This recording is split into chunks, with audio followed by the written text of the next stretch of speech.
పట్టపగలే తుపాకులతో దోపిడి దొంగల బీభత్సం.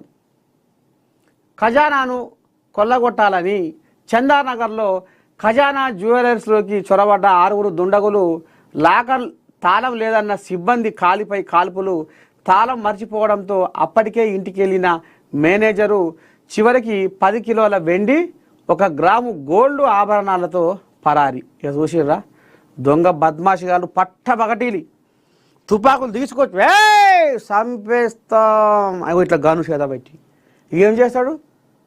ఇక్కడ పానాలు కాపాడుకోవాలన్నా ఆయనకి తాళం చేయి ఇవ్వాలన్నా పట్టపగటీలే పంగనామాలెట్టి పంతుల్లమని చెప్పి దొంగ మాటలు నేర్చి దోసుక తింటుండ్రు. వెనుకటికి ఇక అయ్యో బొట్లో జంబాటో పెట్టి ఆడంగిడంగా తిరిగి సింగులు కిందికి వేసుకొని ఆడంగిడంగా తిరిగి ఈ ఇంటికి ఆ ఇంటికి తిరిగి ఆయం పోయాం. కానీ ఎప్పుడో ఏం చేయాలనో చేసే దొంగలు. కానీ ఇప్పుడు అదంతా ఏమి లేదు, స్కెచ్ ప్రణాళిక ఉపాయం ఏది లేదు. ఇప్పుడు ఏకంగా చొరబారుడే ఈ గన్నులు. మరి వాళ్ళకు గన్నులు ఎట్లా వచ్చే చేతికి? ఈ పర్మిషన్లు లేకుండా గన్నులు ఏ రకంగా విచ్చలవిడిగా మరి ఎట్లా బయటకు వస్తున్నాయి, ఎట్లా ఇట్లా అవుతున్నాయి?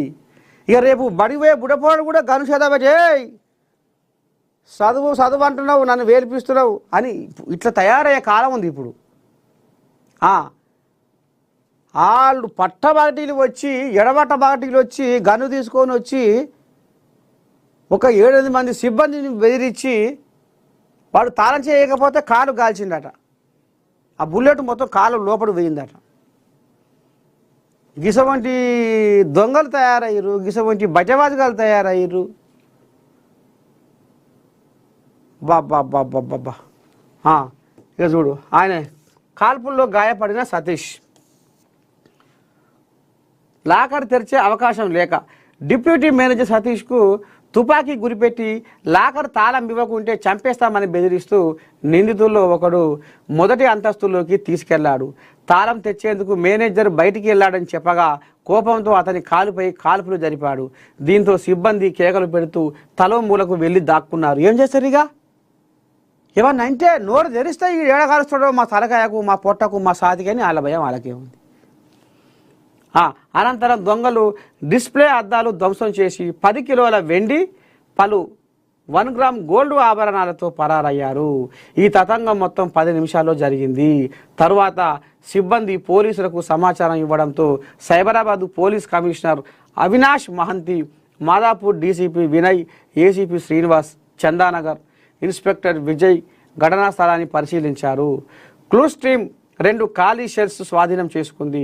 గాయపడ్డ సతీష్ను ఆసుపత్రికి తరలించారు. దుండగులు వాహనాలపై పటాన్చెరు మీదుగా ఇంద్రేశం, జిన్నారం, బొంతపల్లి గ్రామాల నుంచి మేడ్చల్ వైపు వెళ్ళినట్లు గుర్తించారు. వారంతా ఇతర రాష్ట్రాలకు చెందిన వారని ప్రాథమికంగా నిర్ధారించారు. ఆఖరికొస్తరకల్లా మన తెలంగాణలో ఇతర రాష్ట్రాల వాళ్ళు పనిచేస్తేందుకే వస్తుర్రు అని మనం అనుకుంటున్నాం.